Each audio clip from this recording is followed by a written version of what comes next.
ನನ್ನ ವಾದ ಮುಗಿದ ಬಳಿಕ ನೀವು ಮಾತಾಡ್ಬೋದು ಅಂತ ಹೇಳ್ತಾರೆ. ಆಗ ತುಷಾರ್ ಮೆಹ್ತಾ ಅವರು ಇಲ್ಲ ಕ್ಲಾರಿಫಿಕೇಶನ್ಗೆ ನಾನು ಮುಂದೆ ಬಂದೆ ಅಷ್ಟೇ ಅಂತ ಹೇಳ್ತಾರೆ. ಬಳಿಕ ಮತ್ತೊಮ್ಮೆ ತಮ್ಮ ವಾದವನ್ನು ಮುಂದುವರಿಸಿದ್ದಾರೆ. ಆದೇಶವನ್ನು ನೋಡ್ತಾ ಇದ್ರೆ ಕ್ಯಾಬಿನೆಟ್ ಸಿಎಂ ಎಲ್ಲವೂ ಒಂದೇ ಅನ್ನೋದಾದ್ರೆ ನಿರ್ಧಾರ ಎಲ್ಲಿಗೆ ಹೋಯ್ತು ಅಂತ ಪ್ರಶ್ನೆ ಮಾಡ್ತಿದ್ದಾರೆ. ನಾನು ಪ್ರಶ್ನೆ ಮಾಡ್ತಿರೋದು ಅದು ಅಂತೇಳಿ.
ಚಿತ್ತ ನೆಟ್ಟಿರೋದು ಈಗ ಹೈಕೋರ್ಟ್ನತ್ತ ಏನಾಗ್ಬೋದು ಅಂತೇಳಿ ಕುತೂಹಲದಿಂದ ಎಲ್ಲರೂ ಕೂಡ ಕಾದು ನಿಂತಿದ್ದಾರೆ, ಗಮನಿಸ್ತಾ ಇದ್ದಾರೆ. ಒಂದು ಗವರ್ನರ್ ಕೊಟ್ಟಿರುವಂಥ ಅನುಮತಿ ಸರಿಯಾಗಿದೆಯಾ ಅಂತೇಳಿ ಹೈಕೋರ್ಟ್ನ ನ್ಯಾಯಮೂರ್ತಿಗಳು ತೀರ್ಪನ್ನು ಕೊಡ್ತಾರಾ, ಇಲ್ಲೋ ಅದು ಸರಿ ಇಲ್ಲ ಅಂತ ಹೇಳ್ತಾರಾ, ಅದಕ್ಕೆ ತಡೆ ಆಗುತ್ತಾ, ಬಹಳ ಕುತೂಹಲ ಕೇಳಿಸ್ತಾ ಇದೆ. ಪ್ರಾಸಿಕ್ಯೂಷನ್ನ ಫೈಟ್ ಒಂದು ಕಡೆ ಆದರೆ ಮತ್ತೊಂದು ಕಡೆ ಕಾನೂನಾತ್ಮಕವಾದಂಥ ಹೋರಾಟ ಮಧ್ಯಾಹ್ನ 2:15 ಶುರುವಾಗಿದೆ. ವಾದವನ್ನು ಮಂಡಿಸ್ತಾ ಇದ್ದಾರೆ ಸಿಎಂ ಸಿದ್ದರಾಮಯ್ಯ ಪರ ವಕೀಲರಾಗಿರುವಂತಹ, ವಕಾಲತನ್ನು ವಹಿಸಿರುವಂತಹ ಹಿರಿಯ ವಕೀಲ, ಸುಪ್ರೀಂ ಕೋರ್ಟ್ನ ಹಿರಿಯ ವಕೀಲ ಅಭಿಷೇಕ್ ಮನು ಸಿಂಘ್ವಿ ಅವರು. ಈಗೆಲ್ಲವೂ ಕೂಡ ನೀವು ವಾದವನ್ನು ಗಮನಿಸ್ತಾ ಇದ್ದೀರಿ. ಅಭಿಷೇಕ್ ಮನು ಸಿಂಘ್ವಿ ಅವರು ತಮ್ಮ ವಾದವನ್ನು ಮಂಡಿಸ್ತಾ ಇದ್ದಾರೆ.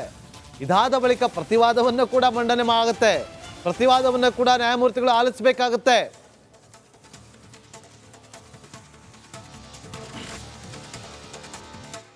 ನೋಡಿ, 2 ಗಂಟೆ 32 ನಿಮಿಷಕ್ಕೆ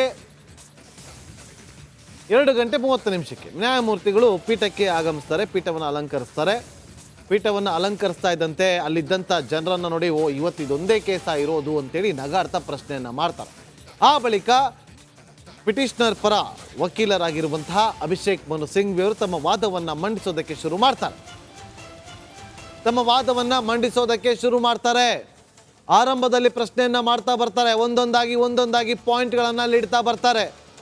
ಯಾರೋ 3 ಜನ ಕಂಪ್ಲೇಂಟ್ ಕೊಟ್ಟರು, ಅದರಿಂದ ನನಗೆ ತೃಪ್ತಿ ಆಗಿದೆ ಅಂತೇಳಿ ರಾಜ್ಯಪಾಲರು ಪ್ರಾಸಿಕ್ಯೂಷನ್ಗೆ ಅನುಮತಿಯನ್ನು ಕೊಟ್ಟಿದ್ದಾರೆ. ಇದು ಸಾಂವಿಧಾನಿಕವಾಗಿ ಗೊಂದಲವನ್ನು ಸೃಷ್ಟಿ ಮಾಡುವಂಥ ವಿಚಾರ. ಅರುಣಾಚಲ ಪ್ರದೇಶದ ಸ್ಪೀಕರ್ ಕೊಟ್ಟಂಥ ಆದೇಶವನ್ನು ಪ್ರಸ್ತಾಪ ಮಾಡಿ, ನೋಡಿ ಇದು ಕ್ಯಾಬಿನೆಟ್ ತೀರ್ಮಾನ, ಸಿಎಂ ಅವರ ವೈಯಕ್ತಿಕ ನಿರ್ಧಾರ ಅಲ್ಲ ಅಂತೇಳಿ ಅವರು ಪ್ರಶ್ನೆಯನ್ನು ಮಾಡ್ತಾರೆ.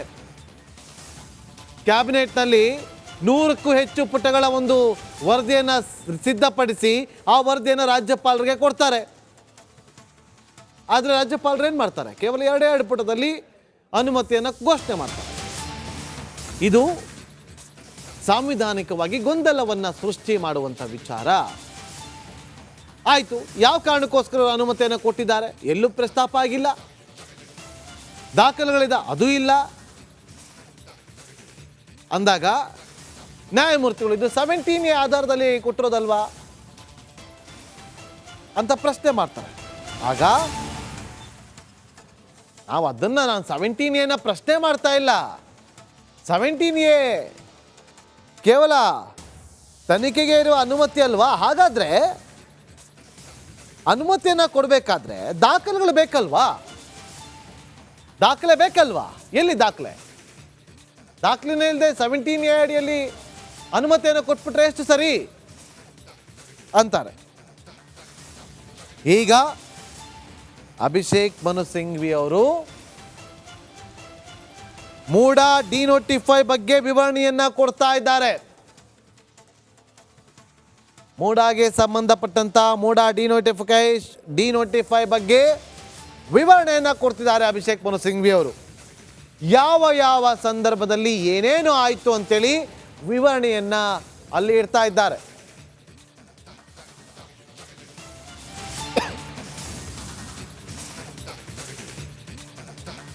ಇಪ್ಪತ್ತರಲ್ಲಿ ಆಗಿರುವಂತಹ ರೆಸಲ್ಯೂಷನ್ ಇದು.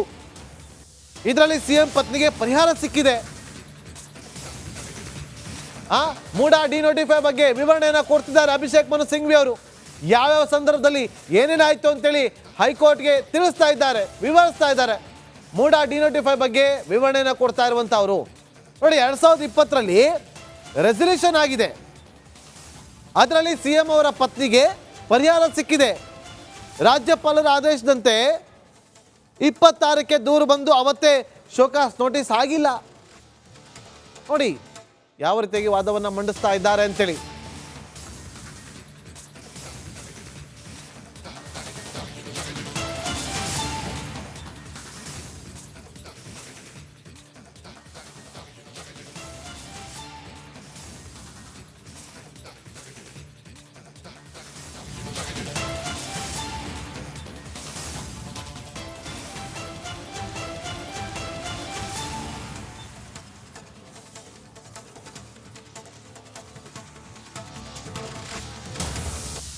ಪತ್ರದಲ್ಲಿ ಆಗಿರುವಂಥ ರೆಸಲ್ಯೂಷನ್ ಇದು. 1992ರಿಂದ ಈವರೆಗೆ ಏನೇನಾಗಿದೆಯಲ್ಲ, ಯಾರು ಆದೇಶ ಮಾಡಿದ್ರಲ್ಲ ಎಲ್ಲವನ್ನು ಕೂಡ ನ್ಯಾಯಮೂರ್ತಿಗಳ ಮುಂದೆ ಪ್ರಸ್ತಾಪ ಮಾಡ್ತಿದ್ದಾರೆ. ಇಷ್ಟೆಲ್ಲ ಇದೆ. ಆದರೆ ಇವೆಲ್ಲವನ್ನ ಬಿಟ್ಟು ಒಬ್ಬ ಸಿಎಂ ಸರ್ಕಾರಿ ಪ್ರತಿನಿಧಿ ಸಿಕ್ಕಿದ್ರ ಇವ್ರಿಗೆ ಪ್ರಾಸಿಕ್ಯೂಷನ್ಗೆ ಅನುಮತಿಯನ್ನು ಕೊಡೋದಕ್ಕೆ? ಬೇರೆ ಯಾರು ಇರಲಿಲ್ವಾ? ಯಾರೋ 3 ಜನ ಬಂದರು, ಕಂಪ್ಲೇಂಟ್ ಕೊಟ್ಟರು, ತೃಪ್ತಿ ಅನ್ನಿಸ್ತು, ಪ್ರಾಸಿಕ್ಯೂಷನ್ಗೆ ಅನುಮತಿ ಕೊಟ್ಟರು, ಆಯಿತು. ಎಜೆ ಅಭಿಪ್ರಾಯವನ್ನು ಸಂಗ್ರಹ ಮಾಡಿದ್ರಾ? ಅಡ್ವೊಕೇಟ್ ಜನರಲ್ ಎ ಜಿ ಅಭಿಪ್ರಾಯವನ್ನು ಸಂಗ್ರಹ ಮಾಡಿದ್ರಾ? ಇಲ್ಲ. ಒಂದು ಕೊಟ್ಟರು, ಅವತ್ತೇ ಶೋಕಾಸ್ ನೋಟಿಸ್ ಆಗಿಲ್ಲ. ಯಾಕಾಗಲಿಲ್ಲ? ಕೇವಲ ಸಿಎಂ ಪತ್ನಿಗೆ ಮಾತ್ರ ಅಲ್ಲ, ನೂರಾರು ಜನರಿಗೆ ಪರಿಹಾರ ಸಿಕ್ಕಿದೆ ಇಲ್ಲಿ. ಅದು ಇದು ಸಿಎಂ ಬಾಮೈದ ಅವರು ತೆಗೆದುಕೊಂಡಿರೋದು. ಆದರೆ ಇಷ್ಟೆಲ್ಲ ಇದ್ರೂ ಕೂಡ ಪ್ರಾಸಿಕ್ಯೂಷನ್ಗೆ ಅನುಮತಿ ಕೊಟ್ಟರಲ್ಲ. ಎಲ್ಲಿ ದಾಖಲೆ ಏನಿದೆ ಇವರಿಗೆ ಅನುಮತಿ ಕೊಡೋದಕ್ಕೆ? ಕಾರಣ ಏನು? ಕೊಡಬೇಕಲ್ವ ಕಾರಣ. ಏನು ಕೊಟ್ಟಿದ್ದಾರೆ ರಾಜ್ಯಪಾಲರು? 3 ಜನ ದೂರುದಾರರು ಕೊಟ್ಟಿರುವಂಥ ದೂರು ಅದು ಓಕೆ ಅಂತ ಅನಿಸಿದೆ, ಸಮ್ಮತಿ ಅನಿಸಿದೆ, ಅದಕ್ಕೆ ಪ್ರಾಸಿಕ್ಯೂಷನ್ಗೆ ಅನುಮತಿಯನ್ನು ಕೊಟ್ಟಿದೆ. ಇದನ್ನು ಒಪ್ಕೊಳ್ಳೋದಕ್ಕಾಗತ್ತಾ ಅಂತ ಹೇಳೋ ಮೂಲಕ ಇಲ್ಲಿವರೆಗೂ ಕೂಡ ಏನೆಲ್ಲ ಆಗಿತ್ತಲ್ಲ ಅದೆಲ್ಲವನ್ನ ಕೂಡ ವಿವರಿಸ್ತಾ ಇದ್ದಾರೆ. ಸಿಎಂ ಪತ್ನಿಯವರಿಗೆ ಯಾಕೆ ಬಂತು, ಏನಕ್ಕೆ ಬಂತು, ಯಾವಾಗ ಬಂತು, ರೆಸಲ್ಯೂಷನ್ ಯಾವಾಗಾಯಿತು, ಇದೆಲ್ಲವನ್ನ ಕೂಡ ಅಲ್ಲಿ ಕೋರ್ಟ್ನಲ್ಲಿ ಪ್ರಸ್ತಾಪ ಮಾಡ್ತಾ ತಮ್ಮ ವಾದವನ್ನು ಮುಂದುವರಿಸಿದ್ದಾರೆ ಅಭಿಷೇಕ್ ಮನು ಸಿಂಘ್ವಿ ಅವರು. 1 ಗಂಟೆ ಆಗ್ತಾ ಬರ್ತಾ ಇದೆ ವಾದ ಆರಂಭ ಆಗಿ, ವಿಚಾರಣೆ ಆರಂಭ ಆಗಿ.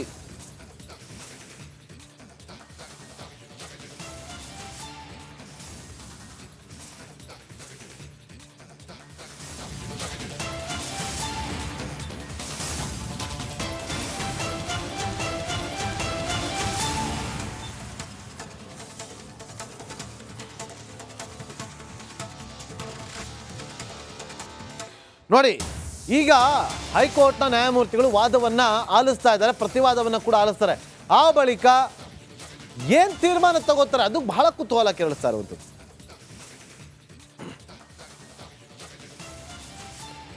ಅಥವಾ ಈಗ ಪ್ರಾಸಿಕ್ಯೂಷನ್ಗೆ ಅನುಮತಿ ಕೊಟ್ಟಿರೋದು ಸರಿ, ಇನ್ವೆಸ್ಟಿಗೇಷನ್ ಮಾಡಿ ಅಂತ ಹೈಕೋರ್ಟ್ ಹೇಳಬಹುದು, ಅಥವಾ ತಕ್ಷಣಕ್ಕೆ ಅದನ್ನು ಹೋಲ್ಡ್ ಮಾಡಿ ನಾವು ತೀರ್ಮಾನವನ್ನು ತೆಗೆದುಕೊಳ್ತೀವಿ ಅಂತೇಳಿ, ಅಥವಾ ಹೋಲ್ಡ್ ಮಾಡುವಂಥ ಸಾಧ್ಯತೆಗಳಿರಬಹುದು. ವಿಚಾರಣೆ ಮುಗಿಯೋವರೆಗೂ ಕೂಡ ಅದನ್ನು ಹಾಗೇ ಇರಲಿ, ಯಾವುದೇ ಕಾರಣಕ್ಕೂ ಯಾವುದೂ ಮೂಮೆಂಟ್ ಆಗೋದು ಬೇಡ ಅಂತೇಳಿ ತಿಳಿಸ್ಬೋದು. ಇದೆಲ್ಲ ಕೂಡ ಸಾಧ್ಯತೆಗಳು ಹೇಳ್ತಾ ಇದ್ದೀನಿ, ಏನು ನಿರೀಕ್ಷೆ ಇಟ್ಕೋಬಹುದು ಅಂತೇಳಿ.